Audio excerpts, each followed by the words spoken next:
Hey everybody, how are you today? I'm Shelly Palmer, and this is Web3 Wednesday. I am so happy to have all of you here.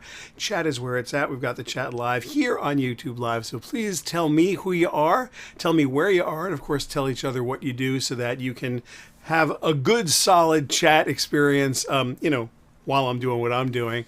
Hope everybody's having a great day. It's a little gloomy here in New York, raining a little bit. It's not the greatest weather we've ever seen, but I was out for a nice walk and, kind of in the rain. I'm going to jump right in today. The news item this morning that caught my eye, the really funnest one, you can now earn, as of today, sign up to earn college credits by watching YouTube courses. Now, I have spent the last 3 years locked inside the same way all of you have been locked inside, and I have watched an unimaginable amount of YouTube. I needed to bone up my linear algebra because of all the AI work that we're doing, and I wasn't that great at linear algebra in college. It's the array math that you use for certain kinds of AI models, so it was like, yeah, gotta jump on it. So I did, and I loved it. And then I actually went and found not only a bunch of college lectures, but I found some practice tests you could take online. Really, it was like going to a college course.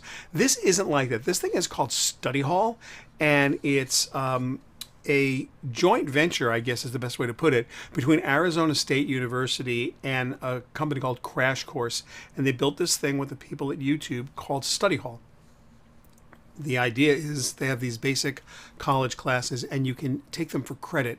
It's really inexpensive. It's like $25 to take the class, and I think it's another $350 if you want to get the college credits onto a transcript that you can transfer to another college or to use at ASU.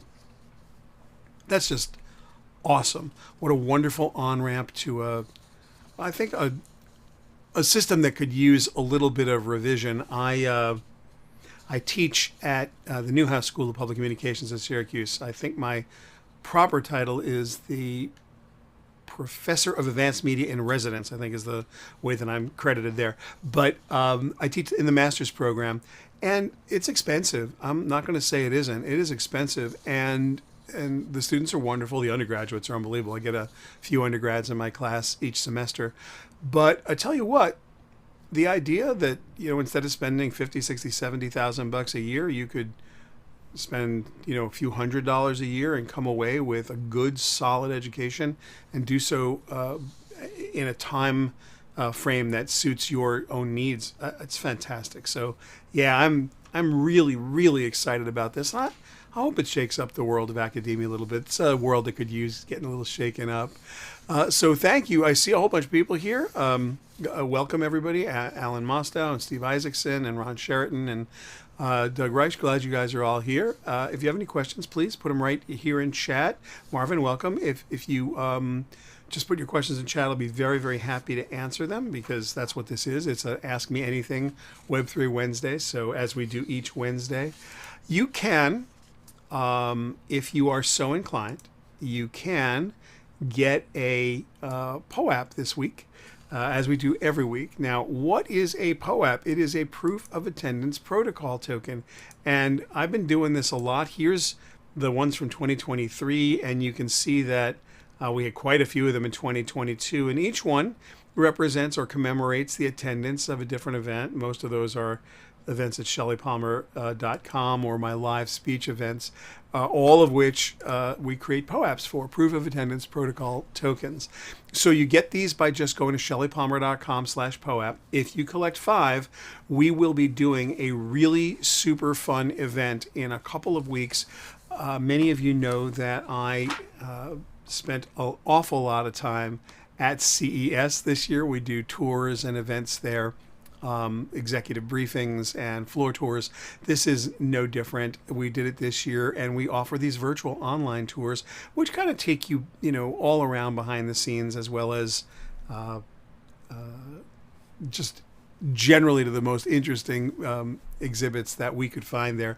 So we're going to do this virtual tour for all of our POAP holders. If you've collected more than 5 POAPs, we're going to hook you up and you'll come to a private executive briefing and floor tour, which will be online. We'll do it in Zoom, and then everybody will have an opportunity to network with one another, which I think will be super fun. So you get that opportunity by collecting 5 POAPs. Go to shellypalmer.com/POAP. That's where all the cool kids are going to be hanging out.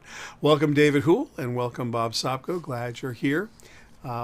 So let's see. Oh, Bob Sopko, great comment. I'll read this out of chat. If you think education is expensive, try ignorance. Or just learning on YouTube. Well, I have to say, I was pretty successful just learning on YouTube. I started from a place where I knew what I was trying to accomplish. I had very specific educational goals, very specific. In the one case, it was just boning up on my linear algebra. I also, I did the same thing a year earlier with tensor calculus.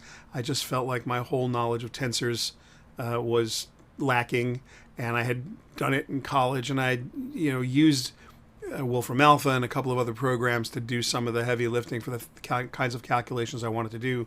But I was always relying on data scientists or mathematicians to do the more complicated tensor math that I was trying to do for the work I was doing in AI. And look, my own lack of capabilities, I didn't want holding me back. It wasn't so much the mechanics of doing the math, because you can use computers for that, or literally you can have someone do that for you. It was conceptually, really deeply conceptualizing some of these mathematical ideas and theories and owning them so that I could think in the context of some of those tools. So yeah, I know that ignorance is expensive. YouTube, it's not the worst place in the world. And while I'm a big fan of institutions of higher education, I'm also a big fan of a baseline of education. I don't know what that should look like. It's different for each person. Reading, writing, arithmetic, humanities, philosophy, and then having a lot of curiosity as a human being and believing in the scientific method and seeking some truth and trying to find the best answer to the questions, at least from if not the scientific method, then the Socratic method. But one way or the other, I mean, truth seeking is what this is, or at least workable solutions for problems, which is mostly what I will settle for. Now, speaking of workable solutions to problems, the biggest story since November 30th of 2022 has been ChatGPT. If those of you who have been living under a rock haven't heard of it, it's a large language model with a chat client on top of it that has read the entire internet up to about 2021. And while it is not unique in any of its underlying technology, what makes it amazing is that it has been offered to the public. The public has just jumped on it in unbelievably quick ways. I think it got to 1 million users in a week, and it's just, people are raving about it. When it's right, it's right. When it's wrong, it's really wrong. And ChatGPT does have, in my humble opinion, the answer to life, the universe, and everything, in that they're going to offer, allegedly, a professional version for $42 a month. Now, I have had so many people tell me that under no circumstances will they pay for ChatGPT at $42 a month. And adamantly, I mean with vigor, tell me that there's no way in the world that's happening. Wow. Seriously?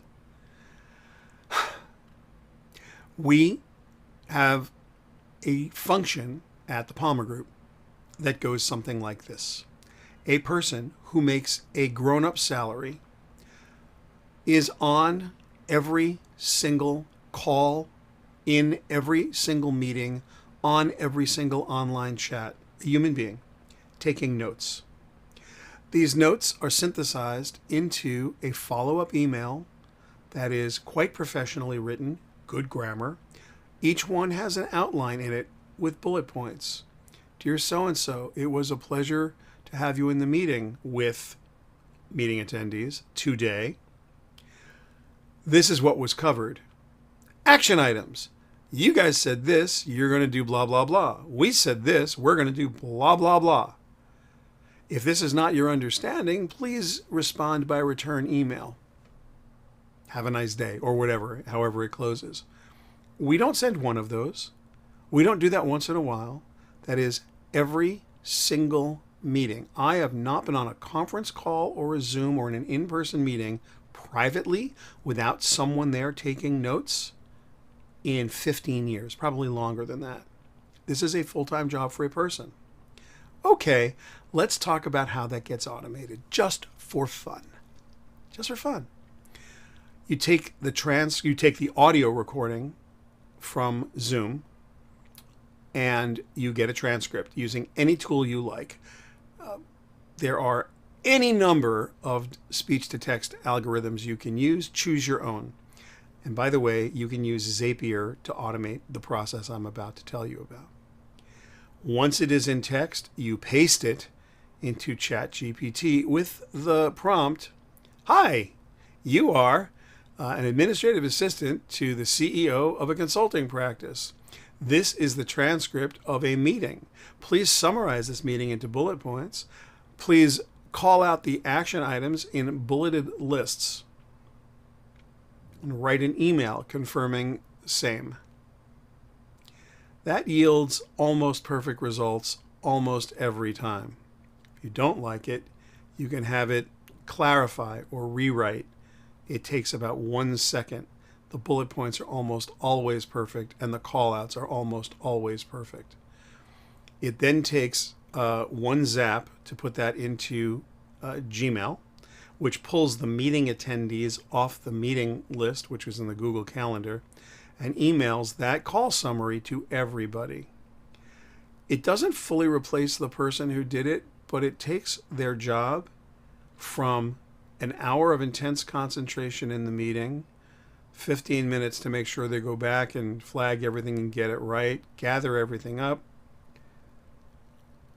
My meetings are back to back all day long, so it's not just one person doing that all the time. Sometimes there are 2 people doing this.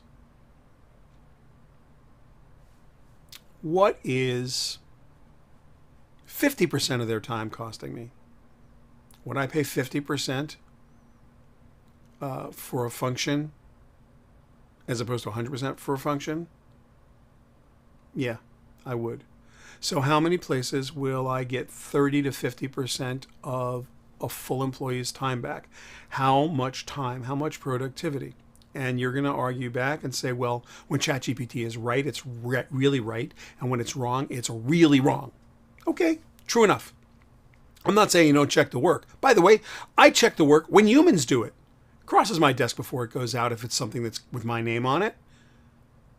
If there's a project manager on my team who's going to send out an email, that's one thing. They'll stand behind it. But if it's on my letterhead from my return address, I'm going to look at it before it leaves the building. So absolutely it gets checked, but I would check anybody who's working for me doing something that's going to have my name on it, my personal email address for sure. This is a no-brainer. So $42 a month is a bargain.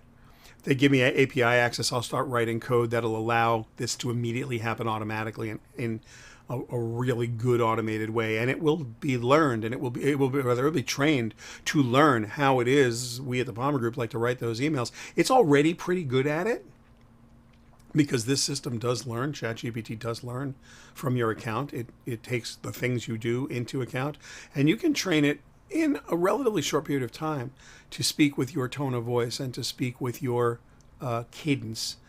Or to write in your cadence. So it's pretty good at that. Speaking of things that it's not going to be pretty good at, it's not going to be good at initiating a tweet right this minute that says, "I love Web3 Wednesday," and tweeting that to @ShellyPalmer. Or "I hate Web3 Wednesday." I actually don't care what you write, but just write something. Take a screenshot, do something fun. It's @ShellyPalmer. Let's get some Twitter noise going. I know that Elon has been a big subject of ours, and I'm sure some people think that Twitter is less interesting than it used to be, but we do like to push our social media. So @ShellyPalmer, please. All right, moving on. There is this rumor that ChatGPT is about to spawn. They have GPT, I think 3.5 functioning now, theoretically. Actually, That's the wrong word. According to Sam Altman, there are about 170 billion data points that are training GPT-3. There are all kinds of nonsense rumors about GPT-4. It's all rumors. Sam, this is a quote. Let me see if I can read it to you. I will read it directly because I should. He dismissed a viral chart that falsely compares the number of parameters in GPT-3, 175 billion, to GPT-4, 100 trillion, calling it, and I quote, complete bullshit, unquote. He stated the rumor mill surrounding GPT-4 is ridiculous and that people will be disappointed by the hype. He also mentioned that the company is not yet close to creating an AI system with human equivalent capabilities across many domains. And for those of you who are uninitiated in that concept, that's called AGI, or Artificial General Intelligence. There are some people who think that we are less than a decade away from the, quote, singularity, where the machine capabilities exceed human brain capabilities. Also nonsense, according to a lot of people. It's coming, though. Are we less than a decade or more than a decade?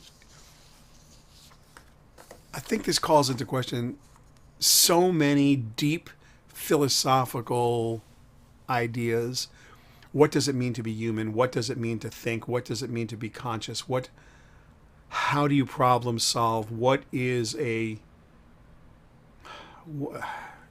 go on and on and on. Get as metaphysical as you want. Get as reductionist as you want if you're a physicist. These are age-old ideas and age-old questions. I don't think they have a lot of answers right here. One thing I do know, and I know it from lived experience, productivity is the key driver of economic success. You can measure success many different ways, so I'm not going to try to do that for you. But economic success is directly related to productivity. If you can do something better, faster, cheaper than your competitor, speed, power, and accuracy, just the fastest, most powerful, most accurate way to do something, you're going to win. Almost every time. Not every time. Sometimes you can have something better, faster, cheaper. You can be, you could have speed, power, and accuracy and still lose. It happens. There's a Aesop's fable about the tortoise and the hare. You can be an idiot and have speed, power, and accuracy and just be, and mess up. But generally speaking, if you are, faster, better, cheaper than your competitor, you are going to win. Okay. This is a tool set that makes you faster, better, and more accurate. It just is. I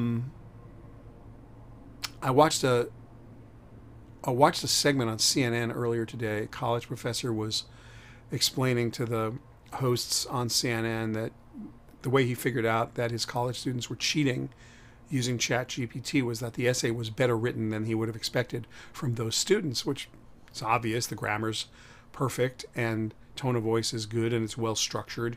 Now, it may have some facts incorrect and it only goes up to 2021, but notwithstanding, it's pretty easy to tell when something is better written than the student that if you know your students. I mean, I could tell you when my students have plagiarized something versus whether they've written it because I know how they write after a few weeks into the semester of having them, write some essays.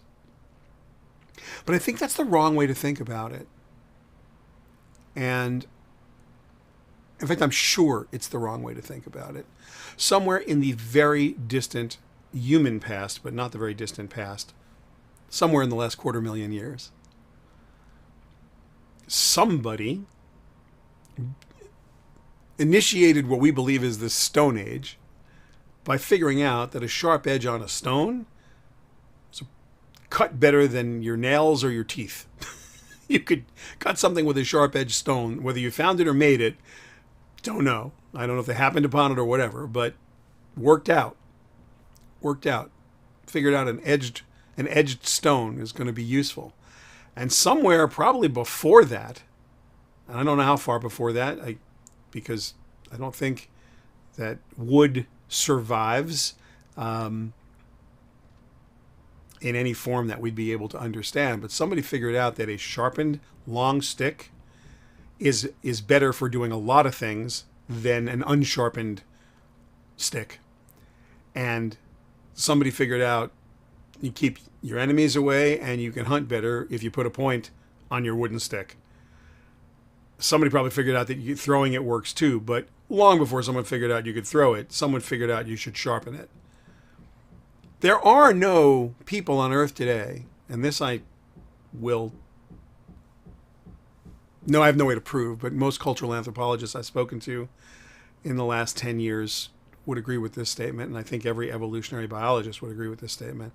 There are no living humans today who are not descended from people who figured out edges on stones and points on sticks. Because if you didn't figure that out, you don't have any descendants. So we're all descended from people who figured that out.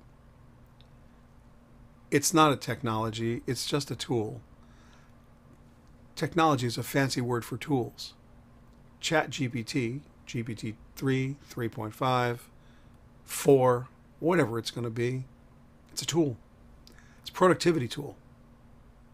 It amplifies the power of your brain thousands of times.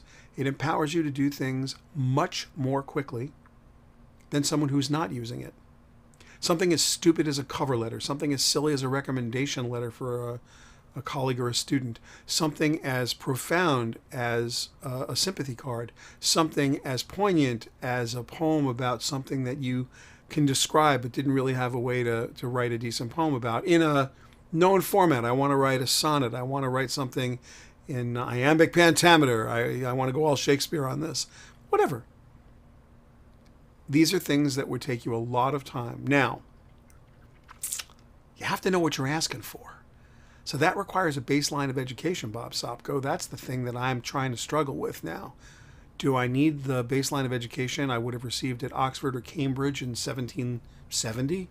Or I learned the classics and a little bit of Latin and philosophy and natural sciences and theology and got a well-rounded education, and the body of knowledge of mankind was pretty much available on a couple of bookshelves in a big room. Is that what I need? Like, do I need to learn how to search? Do I need to learn how to prompt? Am I going to chat prompt? Is that my prompt craft? Is that my new skill? It might be. That might be the new skill that I need to be great at. I don't actually know. But we are going to continue this conversation every day on Discord, so you can join us at discord.gg/Shelly Palmer. And this conversation, there's no right answers. There's just your answer, and your opinions are really important, and they are more valid than mine because they're yours. And I think that we're never going to get to the answer by ourselves, but a good solid dialogue is going to help us craft some policy, because we need to craft some policy. Another fun item in the news this week was from Meta. Chris Cox, big at the company formerly known as Facebook, and he was at the World Economic Forum in Davos, and he said that he believes the metaverse will be as important as smartphones, but he didn't define the metaverse. Didn't come close. Just whatever they're doing at Facebook or Meta, the metaverse. Yeah. Our virtual world's going to be the thing. You tell me. Our virtual world's going to be the thing. They're a thing for sure. I'm a big fan of, gameplay inside of a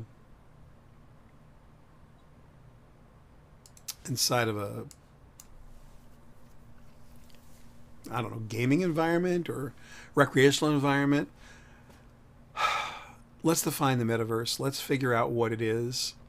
Or let's stop using the word as a catch-all phrase. Or if you decide to use it, then, you deserve to... Whatever the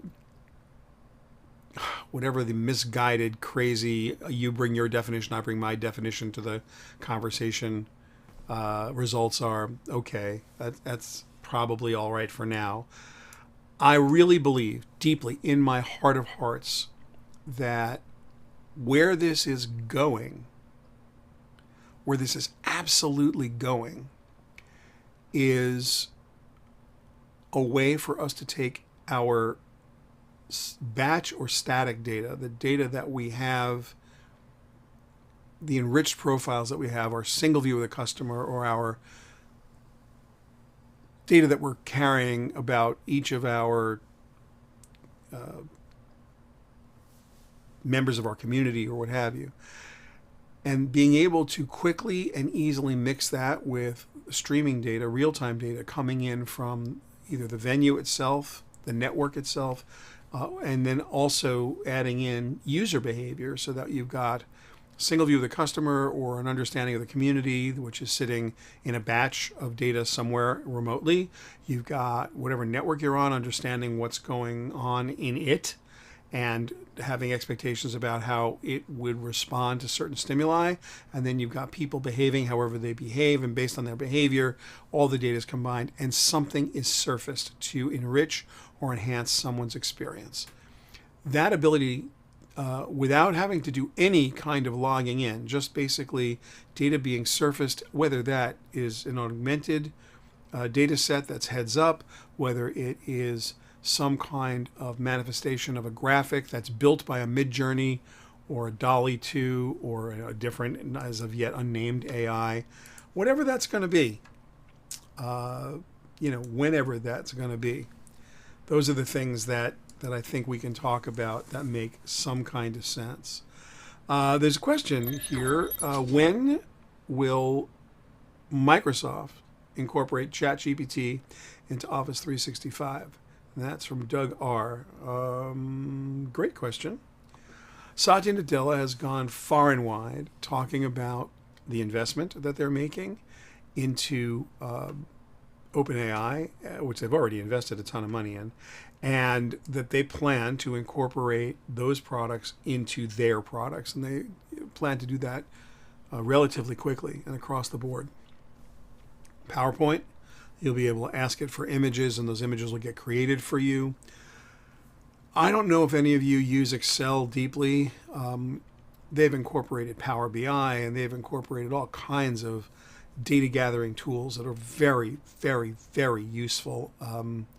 Excel is really quite a program right now. And when Microsoft incorporates large language models into Excel, that's going to be a really interesting day, because that takes everything to another level. You can already ask ChatGPT for formulas. Sometimes it gets it right, sometimes it gets it wrong. I've had nothing but good luck with, especially super complex formulas. Like, the more complex the formula is, the more fun it is. Sadly, it only goes up to 2021. So some of the cooler stuff, match and index, and some of the newer formulas and newer functions, ChatGPT doesn't know them. So or I shouldn't say that. It knows them, but it won't. There's not as much written about those as there are about things like VLOOKUP and HLOOKUP. So you're likely to get an if statement with an HLOOKUP as opposed to an index or a match function, unless you specifically say, hey, could you do this with match or index? And then it starts to know. I've had some dialogues with ChatGPT about formulas in Excel. I'm not the world's best Excel user, but I use it every day, and I don't know that I would call myself a superpower user, but I'm on it every day. I do a lot of formulas, and I do a lot of math in it, and so ChatGPT and I have had some heated conversations about, wait, that's how I would have done it 3 years ago. I wouldn't do it that way right now. And so that's pretty funny. Anyway, yeah, I think they're going to incorporate this stuff relatively quickly. They've got a big investment. Satya's come out and said he's going to do it. I suspect that they're not kidding, that they are, in fact, going to do it. And it's going to change a lot of things. And that actually brings up a giant question, which is, should you wait until there's an application layer where you don't go to ChatGPT and ask it something, it's just incorporated into the operating system or into the program that you're using? Like, Google has this thing in Gmail where it starts completing sentences for you. It's gotten better and better and better over the last few years. It's not perfect, it's far from it. But I think anyone who uses Gmail has noticed that the recommendation engine is paying a lot more attention to the context of the sentences that you're writing, and if you use it, you kind of train it. It works pretty well. So imagine if in Microsoft Word, ChatGPT was, you called it and you basically said, I need a paragraph about spark plugs in cars in the 50s versus, whatever, contactless. It doesn't matter what the question is. You ask it a question it knows the answer to, and it writes you a solid paragraph about it rather than you having to go research it. Going to be fascinating. The other thing that's going to be fascinating with Microsoft is that they're going to incorporate it into Bing, and they're going to force Google to answer.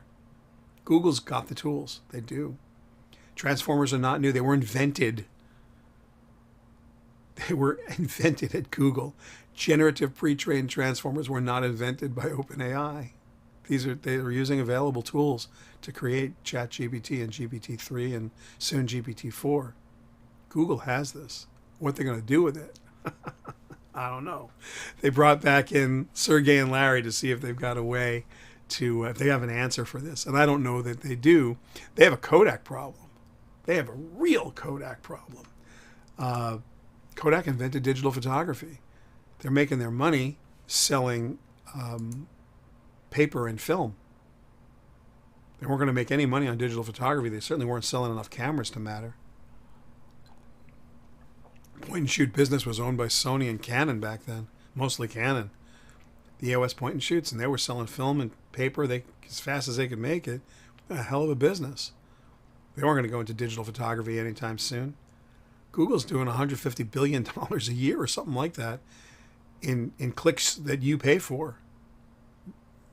Why would you pay for a click if you could just ask ChatGPT for the answer? You wouldn't accept an answer that cost you money unless you were subscribing. So is the next version of search a subscription business? Wait, it gets stupider. Way, way stupider. Because the DOJ is coming after Google, and it wouldn't surprise me. Wouldn't surprise me at all if they're going to have to break up their ad business because of the Justice Department. What is that going to do? We could be seeing a major shift in the way we all gather our information and what that looks like and how we surface advertising and how we surface messaging and how all that works. Maybe the DOJ won't be successful. Google has defended itself pretty successfully over the years. This is not a new idea that a government, fill in the blank, is coming at Google's, for antitrust. It's not new in any way. Can they do it? Can they survive this one? I don't know. But there's a lot of pressure now, and this particular lawsuit, this particular antitrust lawsuit, is coming at a really unusual time for Google because they're under threat. The stat I saw, and I have no way to prove it one way or the other, is that ChatGPT got its millionth user in 6 days, which I think is the fastest in history. Like I said, it's not new technology, but everybody is talking about it. Everybody. So, yeah, Microsoft's going to put this in their products as soon as they can, and then we're going to see. I would be learning how to use ChatGPT right now if you can. I would be experimenting with it all day long. There are innumerable prompt crafting tools out there. There are people who are doing TikToks and YouTube videos and blog posts about how you can craft. I have one actually out there right now. It's called Better Blogging with ChatGPT. It was my Sunday blog, and it's like a step-by-step way to write a highly SEO'd blog. Now, I did it using my own work, and I would beg you to do that, but you could easily, and this is the part where ethics are going to start to have to get rethought. Like, if you took 3 minutes to search a topic, I don't care what the topic is, and you found what you believe is the best article on the subject because it was surfaced with the keywords you care about or the key phrase you care about. It's like, this is what Google thinks is the best article. And Google's not bashful about it. It puts it right out there for you. Okay? copy and paste that into ChatGPT with the prompt, "You're an expert blank blank blogger. Rewrite the following." It will rewrite it. You take that and you go see how it works in any one of a dozen blogging tools, SEO tools like SEMrush or SEO.io. I don't want to shill for any of these companies, but you put this into any one of your SEO tools and let it pull a bunch of keywords and key phrases for you. And then you go back with that list and you say to ChatGPT, "Hey there, ChatGPT, do me a favor, incorporate these keywords and key phrases." And it will. Then you ask it for subheadlines and you go back and put it in there. You're going to get suggestions. If you're using a Grammarly or you're using a HubSpot, it doesn't matter. Whatever tools you're using, use Yoast. It doesn't matter. You use anything you like. I'll tell you what, you're going to get a blog post that may not be the finest written document you've ever seen, but it's going to SEO like a monster. And that's pretty much what I was able to do with my own writing over the last couple of weeks. I was able to take ChatGPT, and the part that scares me a little bit, scares the wrong word. It makes me pay attention is a better way. It gets my attention. I blog straight information, and we don't really have calls to action. Occasionally we tell you, "Hey, come watch us on Web3 Wednesday." We do that a lot, but I don't really, ask you to do anything. We're not selling anything. Basically, our clients come to us through the work that I do, but it's not transactional. I don't have a conversion metric on my website. All of our metrics are vanity metrics. Do people like it or not like it? And they're directional, and they're a function of the SEO. But imagine if I was doing a transactional website where I was using keywords and key phrases specifically for conversions, and I wanted to drive adoption, conversion, transactions based on the best possible SEO that I could ever accomplish. I wanted to automate that process. This is child's play. No code, low code, nothing. You don't need to be able to write a line of code. Just learn how to use Zapier and ChatGPT, and you're done. Yes, you could do it better with the API if you can get into the GPT-3 API. If you want to buy your way into heaven, sure. Or any one of the other large language models that has read the internet.